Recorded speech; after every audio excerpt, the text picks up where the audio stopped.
Hey,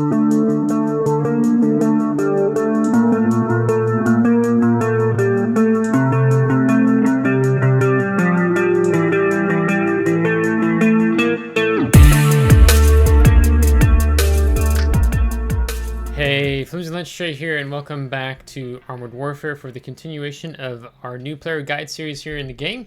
And today we're going to be finishing out going over the key interface elements here in the game and just kind of describing in general what all are you seeing in your garage as we've gone over a number of things. Today, if I press the F1 key, what we're going to do is we're going to go over filters, insignias, ammo, consumables, retrofits, vehicle panel, and the trade platform. We're just going to rope that one in. I don't know what 18 was in the past, or if this is technically supposed to be labeled as 18 on the trade platform, but it is what it is. So to start us off, 12 is filters. That simplifies your vehicle research, as you see it down here on the bottom left of the screen. So if I click on this, then I get several categories here. I get the dealer category, the vehicle tier, vehicle class, and other.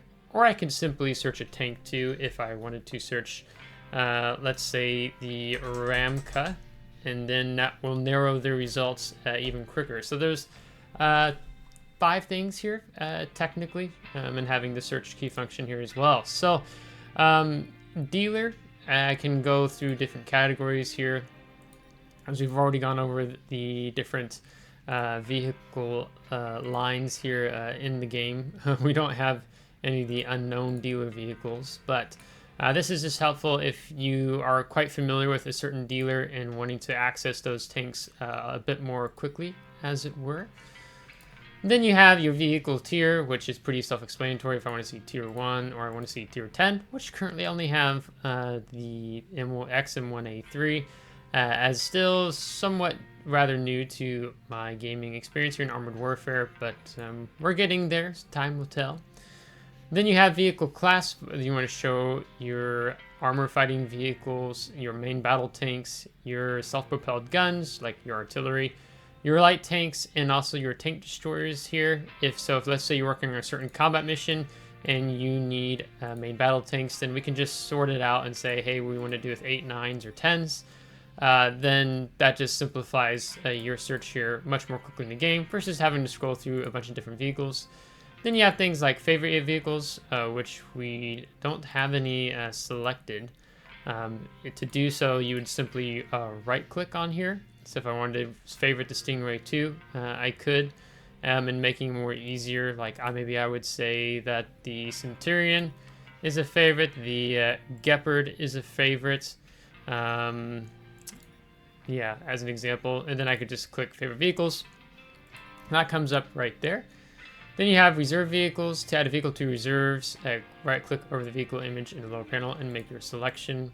Then you have premium. You have special vehicles. You have progression vehicles, renowned vehicles, first win of the day, which is everything right now, and getting the ×4 bonus off and being in special ops. Battle hardened. We don't have any underneath that. Temporary vehicles would be this guy, the SPG here, and those vehicles that have mechanized infantry. And again, if let's say we make some selections here, let's make it a little more known. We can have just those, and then we can clear out any results that we've searched. So that's filters. And then next, what we're going to look at is the insignias. It's special items that help you earn better rewards for a battle, and I have had a fair bit of these that I need to keep going through, as it were. So when you look at insignias, you can actually see an auto resupply feature. So after returning from battle, resupply this vehicle with an insignia of the same type and quality if available. You can uncheck that if you just want it to be a one and done, as an example. If, let's say you have a limited amount of said insignias, or if you feel comfortable, you can just keep it going. Now, the categories you have here on your insignias, there's 5. You have commander experience, crew experience, credits, reputation, and experience in general. So you have steel commander insignia, a bronze commander insignia, a silver commander insignia, gold commander insignia, and then a Platinum Commander Insignia. So you can see underneath how they go up in various values. So here on Commander XP you have 10 to 50%, and that is the same for the Crew XP. And then we go underneath the Credits category. It's identical to the XP category in 2.5, 5, 10, 15, and 25%. And then Reputation would be the same as the Commander and Crew XP from values of 10 to 50%. So basically you can see we have that whole setup here. So let's say I was playing the Centurion and I just wanted to mount these. We have to double click.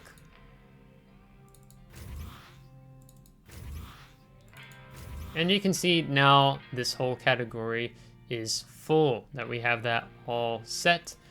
And then we can exit out there as well. But we don't need to be earning reputation on this guy. I'm going to go ahead and clear all these off. So I was thinking they had like a clear all your insignias button, but apparently not. So that's your insignias. So often it works really well if you are utilizing, you know, the boost we talked about. So maybe you're activating some premium time, which is separate, but let's say you want to use a Platinum Battlefield Glory boost, or in a global slot, it's free to equip this boost. So maybe you're running that, right, and then you get some premium going, so then you're getting more rewards from your insignias here in the game. So next, I believe ammo is up. The ammo field shows the ammo that is currently loaded on your vehicle. If it's empty, you cannot fire. So the Centurion is probably going to be a little bit bored in terms of seeing, what ammunition we have, because we have two types. As you see here, we have a 165mm gun on the Centurion. It's kind of a derp cannon. It's rather inaccurate. It has a long aim time. But you can see, you know, we're able to overlook it here. It's a high explosive squash head. We can penetrate 550mm and do damage of 1,100. So light tanks and AFVs beware. And then over here you have your 7.62mm AP shells. So this is just for light targets or infantry. And then we can see here how many rounds we want to take. So we can take less, take more. Now let's say if I go to something like the Stingray 2, you're going to see a lot more options here as well. So as you, let's say we've talked about upgrading. Let's say you've upgraded to some of the heat rounds or other armor piercing rounds. It's important that you then come over into your ammunition and make sure that you exchange the old for the new. So for example, this is what it will look like before you would upgrade the armor piercing. So you can see right now that what we have here is a damage of 400, and then the penetration is 610. But then we have this one, which is the more upgraded one, and it can do damage of 430 and pin 660mm. So what we want to do is just grab that wheel, or however you want to phrase it, slide it to 0, and then bump this up. Now, you can, of course, differentiate. Let's say if I wanted more AP, then I could lower my heat rounds, increase the armor piercing rounds I have. Let's say I wanted some high explosive plastic shells, right? So maybe I want to take just 20 of each of these, and then I can take 10 rounds. And then as you come down here, I have kind of a particular way I like to do my ammunition. So my high explosive, I keep on my 1 key, and then AP on the 2nd key, and then a machine gun typically on the 3rd. Now let's say I'm running some HEP as well, then you can just simply click and drag and move these shells around. If you want to be able to have some greater access, you can put these in whatever order you like. So I try to have unity across my vehicles if I'm able to help it. Of course, there's some exceptions, like when you get certain vehicles that also have the anti-tank guided missiles there as well. So just keep that in mind when you're upgrading your vehicle and you're playing around with the ammunition. And of course, you can always just hover over and see more specifically what does that specific type of ammunition use here in the game. And if you're not sure, like, oh, what's the best available, you know, you can just simply click on this and it will show you what is the best available if you need to take out any uncertainties in your mind. And going on to what's next, which as we go from left to right, would be your consumables, which provide you with special abilities in battles. So I think we already covered that one, right? That was underneath a different one. No, they don't have their own thing on it. So let's take a sidestep here really quick and talk about abilities. Certain tanks in the game have various abilities. So like this one has the zero in ability. The ability temporarily turns your vehicle into a deadly sniper by increasing its camouflage and accuracy. However, it prevents you from moving and makes your turret traverse much slower. So this is quite a familiar one you can have here in the game. Like the Centurion, it also has two different options, defense and let's say rapid fire here. So just read what those abilities are, and then that might correlate with how you might decide to equip your ammunition there as well. But talking about consumables you have here, you have several categories. You have the vehicle, you have the crew, you have stats, and then you have PvE. So we can go into seeing only a specific one here, or we can see all. I like seeing all. The options you have here, where that goes from spare parts. A surplus parts crate increases repair speed by 10%, which is the same as this. And repairs all damaged components of the vehicle can be used up to 3 times. So like, let's say your tracks get damaged, right? It's not just a one and done. Or your turret is incapacitated. So if you, let's say you're playing a special mode like the special operations, which are longer battles, then you might be considering to equip something like that for the cost of 55,000 credits. Then you have the same thing here with the fire extinguisher, where you can have the improved fire extinguisher. So honestly, on the longer mode battles like that, or if you're playing, what do they call it? Spacing in my head. These here, they're called campaigns. Spacing in my head right now. Then you might be wanting to take the improved one, especially if you're playing, like, let's say ranked or player versus player as well. When you come into the crew, you have the same thing here as well, a medical kit or a first aid cabinet, which just gives you the ability to use it 3 times. Then you also have the energy drink, increases crew stats by additional 5% for a single battle. So, you know, I could purchase X amount of them, accept, and then say that I wanted to mount this. So I have 2 of them. For some reason it's failing right now. It must be maybe because I have to unmount that. Yeah, so then you have to choose between the 2, which I don't typically recommend doing the energy drink, but you probably want to be running one of the 2 medical kits. Synthetic oil increases your vehicle's acceleration and hull traverse by 10% and max speed by plus 5% for a single battle. So let's say we bought one of those, and then we could come in here and say, hey, I can't equip it again. Probably because of having that one on. Yeah, so you have to choose between the crew and the stats of what you specifically want to take. So it doesn't actually give you a very helpful explanation here as to why the action fails, but if you run into that, that's why. Then you have PvE.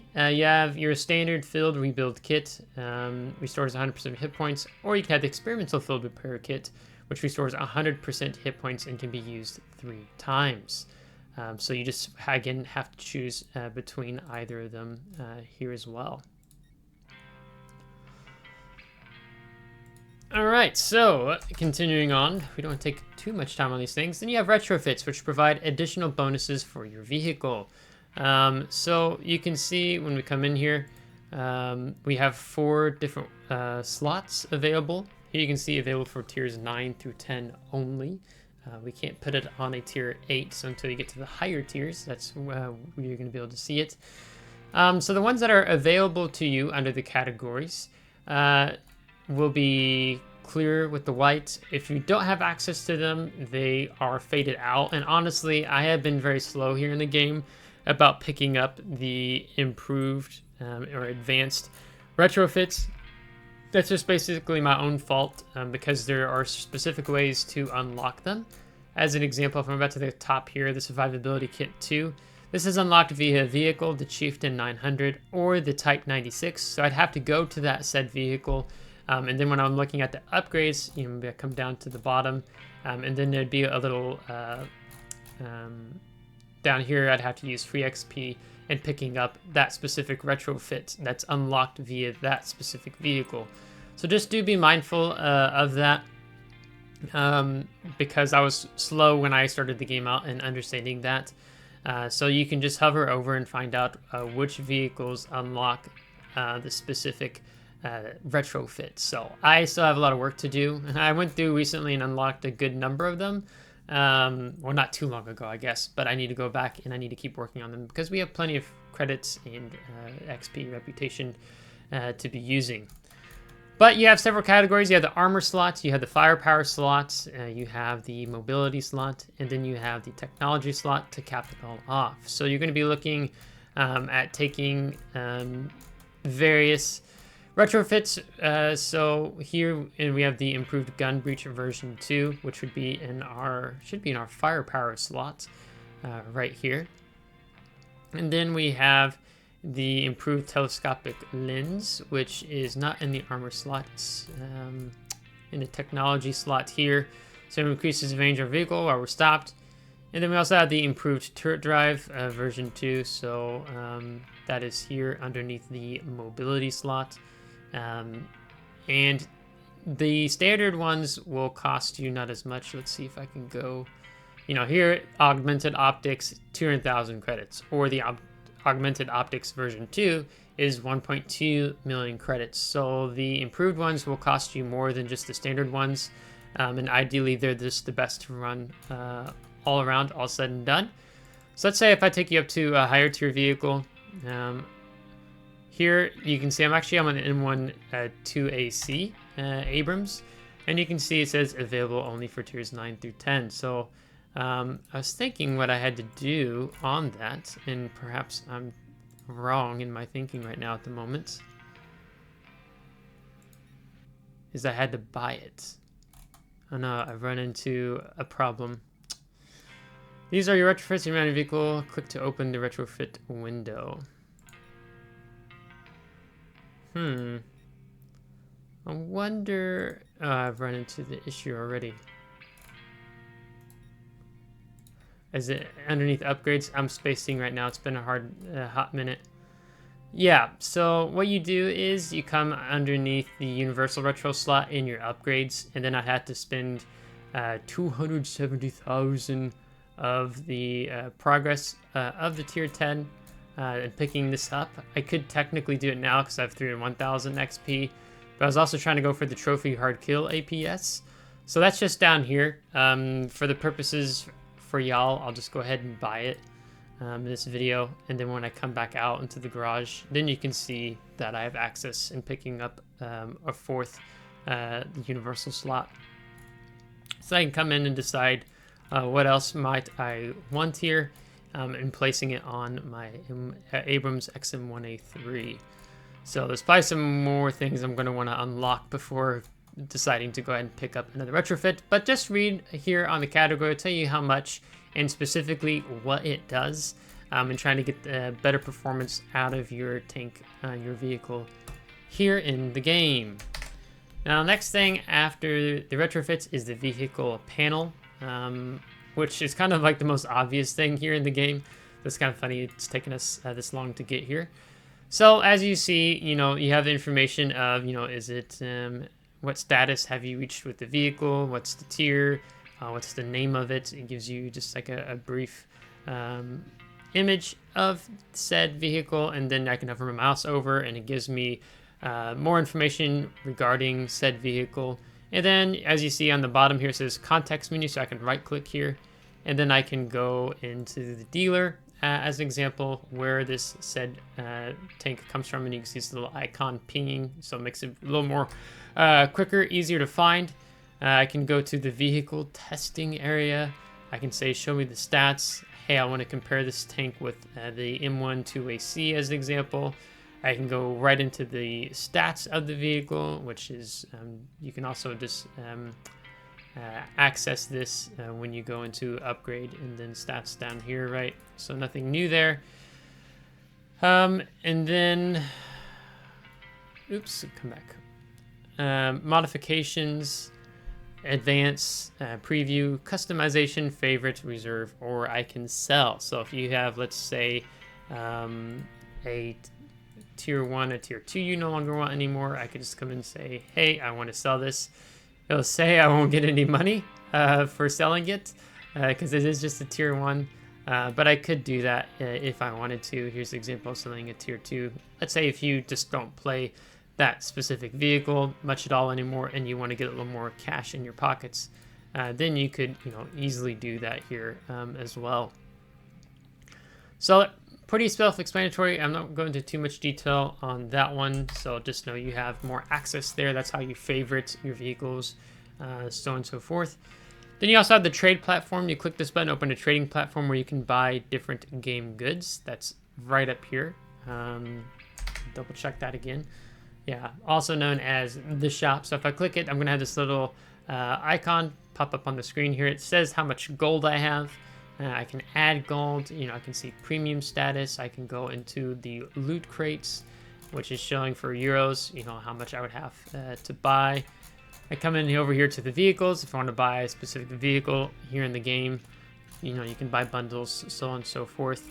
But not that I necessarily recommend this, but hey, that's there for your information if you are curious. With that being said, I think we're just going to go ahead and wrap this video up, as I don't want to make this video too long, but this is another video for the new player guide series. I'm just going over more of the interface elements here in the garage. And next week, we plan to talk about how to create your own battalion here in Armored Warfare. And I'll have a lot of more details then and talking about that subject. So if you liked today's video, give a thumbs up. If you didn't, give a thumbs down. Subscribe if you want to see more. If you're subscribed, thanks so much. I really appreciate it. Thank you to my Patreon supporters. Until next time, take care.